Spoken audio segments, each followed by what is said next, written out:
What if I told you that all three of these games could live in harmony and that this would be the best possible outcome for the life sim genre? Imagine this, you open your Steam library and you actually can't decide which one to play first. Three fulfilling, fun life sim games, all existing in the same space. Everyone's always talked about Paralives and even Inzoi being the Sims killer. But what if they don't need to be? Because each of these games brings something completely different to the table, and together they might actually make the genre stronger than it's ever been. Let's dive in. The Sims is the comfort game of the genre. It's got the most mileage behind it by far, and the most content throughout the franchise. It's the one everyone and their dog knows, even people who've never even touched the game. Sims has always been about the imperfect and creating chaos, or not. It's about family, stories, straight up weirdness, moments that make you sit there in silence for a minute thinking, what have I just done? It's currently at a bit of a crossroads and having a bit of an identity crisis. Let's face it, we all have them, but it's how we deal with them that decides the outcome. Sims 4 has been going for almost 12 years now, which is older even than Fortnite, which I could not believe. Sims 4 is now in high school, if you're British. The natural life cycle of The Sims has always been 4 to 5 years, with the next game being the next big generation. Sims 4 is the outlier. Sims 4's had its fair share of criticism in its time, but it does do a lot of things really well. People think of The Sims 4 as the most progressive and inclusive game because it is. There's been many free updates, which is a refreshing change from the usual DLC model, which have added things like medical wearables, the ability for any sim to be pregnant or get others pregnant, body frames that aren't tied to gender, a huge expansion of skin tones. You can truly make yourself, and EA have made that possible for a much wider range of people than before. Sims is the definition of self-expression, or as close to it as possible. It's always had representation at its heart, and I'm glad that this is one of the core principles that they've kept so close, which is kind of essential for a life sim if you think about it, if we're supposed to be recreating real life. And that inclusivity isn't just about identity, it's kind of a reflection of how The Sims 4 is designed overall. The whole game is built to be more user-friendly and accessible than ever before.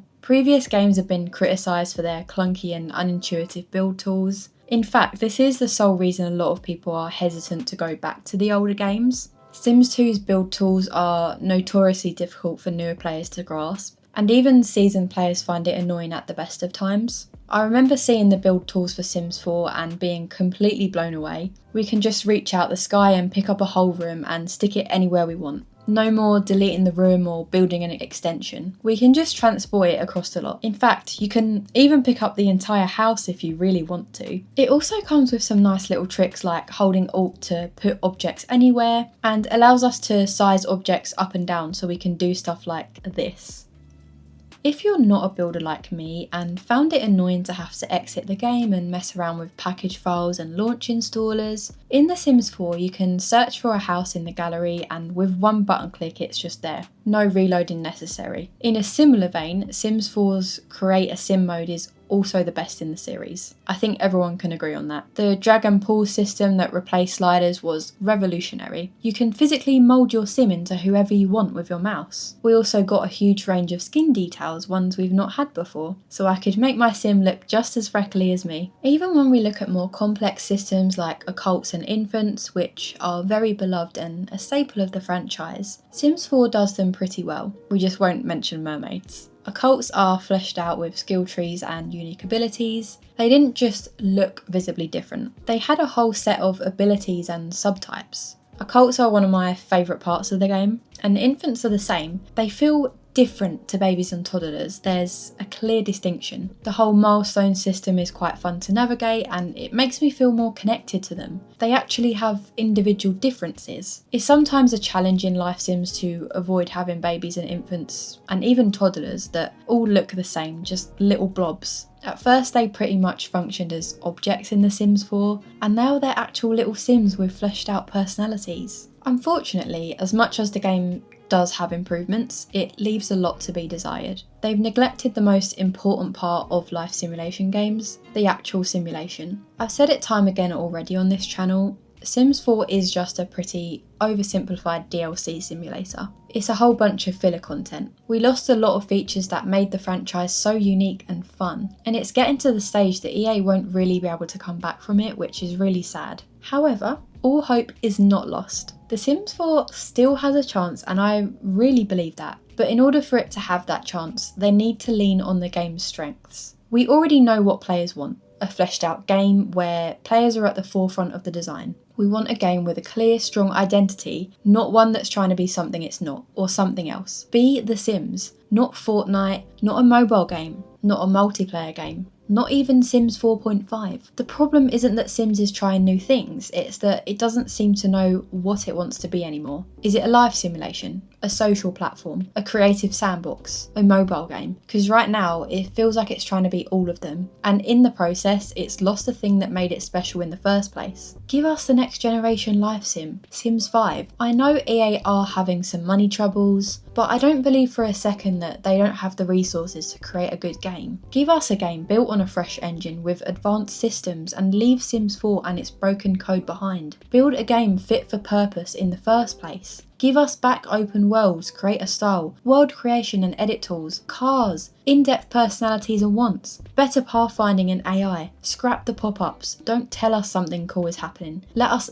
be there to tell the stories and take the screenshots to match. One of the biggest issues with Sims 4 is how much of the game is told to you instead of shown to you. A relationship changes and you get a pop-up. A career moment happens and you get a text box. But a life sim should be about being present in the moment, not reading about it in a UI panel. That's not gameplay. If I wanted to read a story, I'd open a book. If EA want to build a multi-purpose game, that's fine. But either keep them completely separate and not convolute the two, or do it like Inzoi, setting clear expectations and being transparent in a new engine, not a Frankenstein combination of old code and assets, just to cut corners and make as much profit as possible. So much of the issue of Sims 4 is its illusion. The game is pretty but filled with set dressing. We've got a lot of traits and character systems, but they don't have any real impact and just sit there like colourful badges, and honestly is just more UI clutter for me to worry about. But players want both. We want the pretty game and the gameplay with it, and I don't think system limitations should be much of an excuse anymore. The Sims still holds so much power in the gaming space, not just the genre of life sims, but in the gaming space as a whole. Imagine what EA could do if they put their efforts into making a great game again. If EA put their mind to it, gave us a fresh new life sim on a new engine with revolutionary features we probably can't even imagine yet, plus more, the results? Well, the results would truly be world changing. In 2026, when we are more connected and have more access than ever to technology, EA could have incredible reach. We'd not only see the return of existing fans who had long given up on the game, we'd see an entire tsunami of new players to the franchise. If EA start thinking long term and not just 2 feet in front of them, they'd realise the potential this game would actually have. They're money hungry, right? They're a business. So surely it would make more sense to spend more money and time into making something new,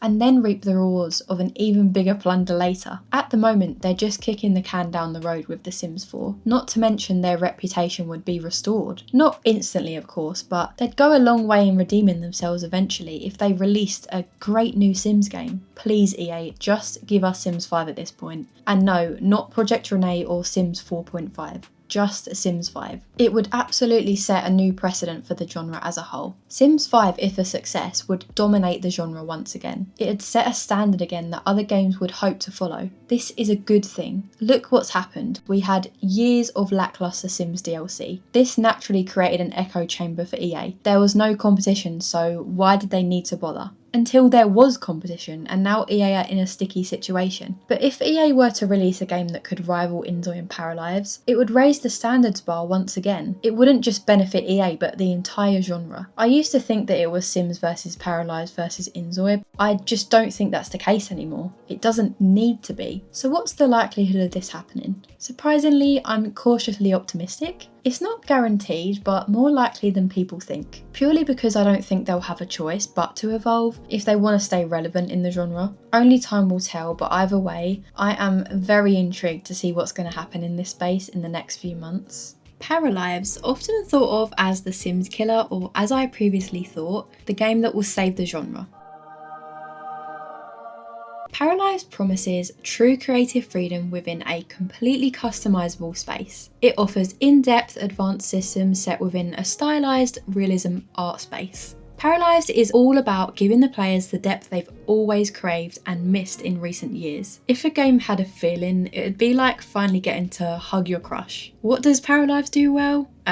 Everything? I joke, but I'm also not. I used to think this was the only chance at saving the genre, and for a good reason. It is packed full of features that seem simple at face value, but when you take a bit of a harder look, are really advanced. It's what gained the game so much initial traction. Paralives initially seemed to appear out of nowhere in 2019, when they showcased features on YouTube like the ability to resize lots by just dragging the mouse and place them next to each other, the gridless construction, free object placement, object resizing, split levels, and the ability to build walls at any angle. Paralives came back in perfect time to save people from the very real Sims 4 fatigue. Even back then in 2019, it was a real thing. It promised us the colour wheel once again and open world with world creation tools and the genetic system. But it didn't just bring them back, they innovated. We can change Para's heights, make almost any feature inheritable, build anything anywhere. Personality is a blend of stats, vibes, talents and social perks that can be leveled up to unlock more abilities. One-sided relationships are back. And we even have the chance to unlock special relationship labels depending on Para's hobbies and relationship type. Paras will fill the town, going to places for a load of different reasons. Preferences, relationships, jobs, hobbies, lifestyles and more. We'll even be able to change this ourselves. In fact, the game can largely be considered completely customizable. We'll be able to easily adjust and change so many features. We'll be able to make our own together cards. These are events that pop up after any kind of social interaction, and they're sort of based on the context of what's going on in the game. We will eventually be able to adjust things like bill amounts and salaries as well. The game is very much the players. It's not one particular game, it's a game you can create yourself in a lot of ways. From the beginning, it was designed with this freedom in mind.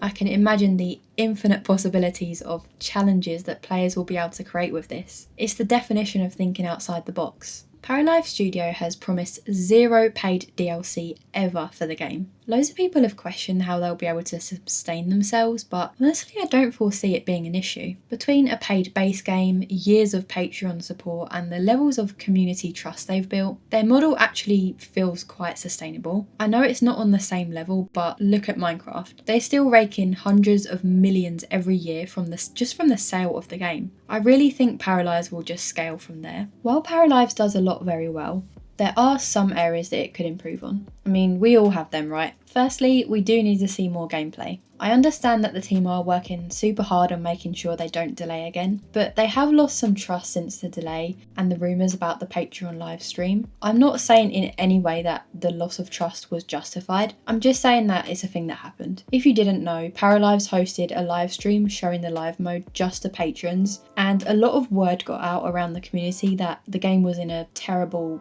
unplayable state. And then the game was then delayed, I think like a week or so later, and you can kind of imagine the distrust that people had about the game, the kind of picture that was being painted. They did post another stream showing the live mode, and the game honestly was a massive improvement, even from the last stream. However, I still think we need to at least see some family gameplay, like schools, pregnancy and ageing. This is vital in my opinion, as family players make up a massive chunk of life sim players. I get that they don't have a lot of time to spend prioritising showing us this, and they want it to be as ready as possible, as it is such an important aspect of gameplay, but they need to do it sooner than later. This also isn't really a big deal, but I would say they should advertise the modability of the game a bit more. Maybe a quick video showcasing what we're able to change. The UI is not everyone's favourite, and I've seen some concerns about it. People saying they're hesitant to play because of it, but we already know it's going to be customisable along with pretty much everything else. It would go a long way in reminding people just how much of a sandbox the game is. Something that I think is actually a bigger issue is the small variety of life activities we have so far. Now hear me out. Breadth of content is not the same as the depth of systems.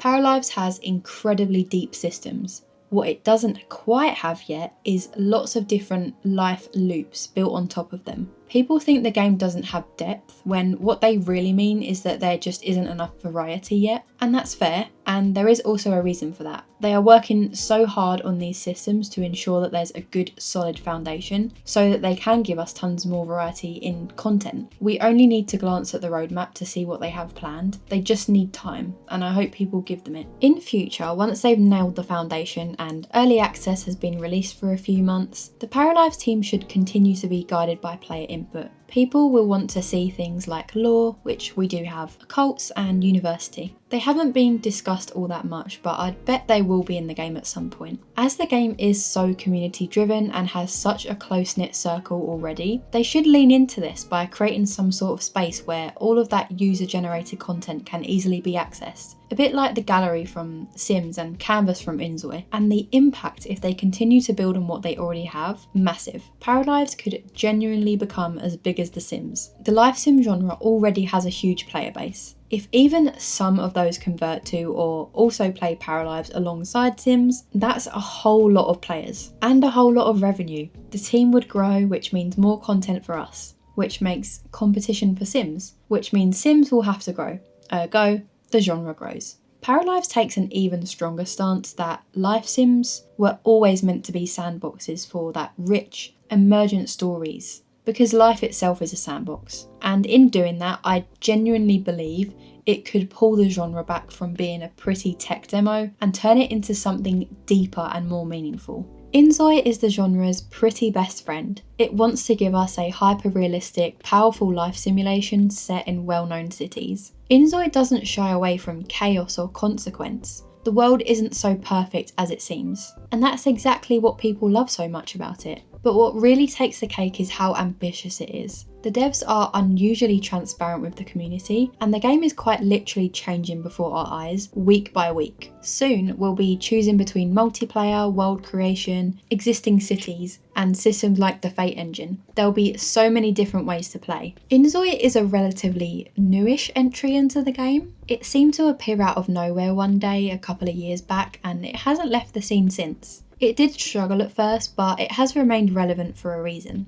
its potential. We can already see that the game is very demanding, set in massive, graphically demanding cities with some really cool next-gen features. Characters are extremely customizable, and the Paramaker is extremely user-friendly. inZOI and its characters look like a perfect utopia, but when you dig a little deeper, you realise that couldn't be further from the truth. But in the best way. Zois are imperfect, they are full of emotion, 41 variations and intensity levels to be exact. And that emotion impacts your abilities and how you live your life. Get a little too angry and fight someone? You can spend the night in jail. Become a repeat offender and gain a crime skill. Reputation ruined. Run across the road at the wrong time, you'll be launched into the never to be seen again. This game doesn't shy away from consequences or realism, and that's what I love about it, even down to getting sick after riding a roller coaster too much. The point is the game has stakes. It's not so easy to form and maintain relationships. You have to work at them like in real life. It's easy for things to turn sour, but more difficult to score a date. And Zois will remember if they saw you snogging your mate at the club when you've got a girl at home. So don't be doing that unless you want to end up kicked out. One of the most underrated systems in inZOI is the driving. In most life sims, travelling is kind of just teleporting. You click a location and watch your character drive there. In inZOI, getting around is part of the gameplay. You, the player, physically drive through the city, obey traffic, hit people if you're not careful, or if you want to, get into accidents, even get arrested. It sounds small, but it completely changes how the world feels, and it becomes a mission just getting to your destination. And then we've got Canvas Town. After much pushback from players about the lack of world editing and freedom in that respect, we're getting our own blank canvas to build whatever we want anywhere. inZOI's strength is really the player feedback and community. I've never seen anything like it. The prettiness of the game comes at a cost, however. inZOI is a powerful game, so needs a powerful machine to run. A large part of this is due to the heavy set dressing in the world. They've got a lot of heavy, high poly assets that take up a lot of memory. They are planning on replacing all of the set dressing though with actual real buildings that we can go in and customise. I also don't really think we should criticise the fact it's demanding. A lot of games are demanding in general. There is a balance though. We do want the game to be as accessible as possible to many people. The set dressing is a massive issue for me right now. inZOI as it stands is not a sandbox. We can only play in the same 3 never changing cities. and that gets really stale over time and just limits the storytelling potential. The world needs to change and evolve along with the Zoids in it, as after all the world is built by humans, not anything else. I'm really hoping Canvas Town is going to completely change this. We're going to be getting a blank canvas world that we can build on how we like, with the potential to have multiple of them being connected together, much like a Sims 2 Uberhood, and that would completely change the game for me. So this is where the conversation around Inzoi gets really interesting, because the foundations are there, the tech is there, the ambition is there, but the community has a very clear idea of what they want this game to grow into. We've already got pets and animals in some sense in the game, but right now they aren't living, breathing Zoids. They're more like decorative objects we can interact with in a limited way. Dogs, cats, small pets, and even horses would add so much life to the game. Imagine walking around town and seeing a stray dog that your Zoi befriends and takes home. Dog and cat shelters would be a great addition to the game. It would really add to family gameplay, which is also something people want to see more of, especially for teens.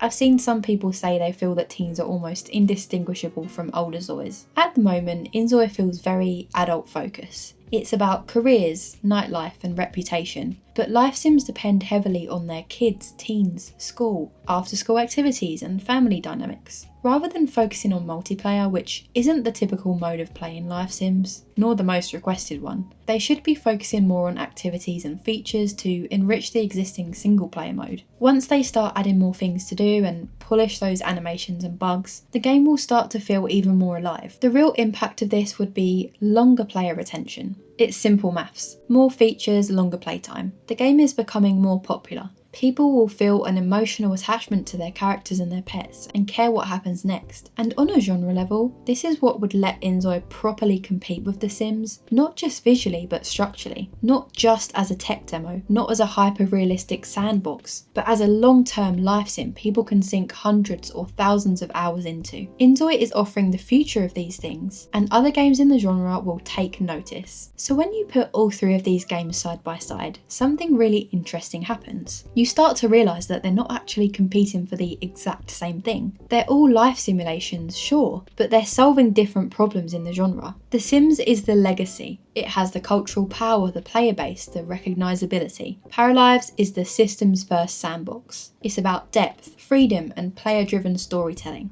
And Inzoi is the technical innovator. It's pushing realism, simulation and next-gen design in ways we've never really seen before in a life sim. And together that's the kind of perfect system. Instead of one or two Sims killers, what we actually have is a genre that's finally being forced to evolve in a way that mutually benefits them all. So let me know what you guys think. Am I right? Maybe you think we should forget about Sims completely. And tell me what game you're most excited for. Thank you so much for watching. I hope you enjoy the rest of your day, whatever you're up to. Hopefully life simming. And I'll see you in the next one. Bye guys!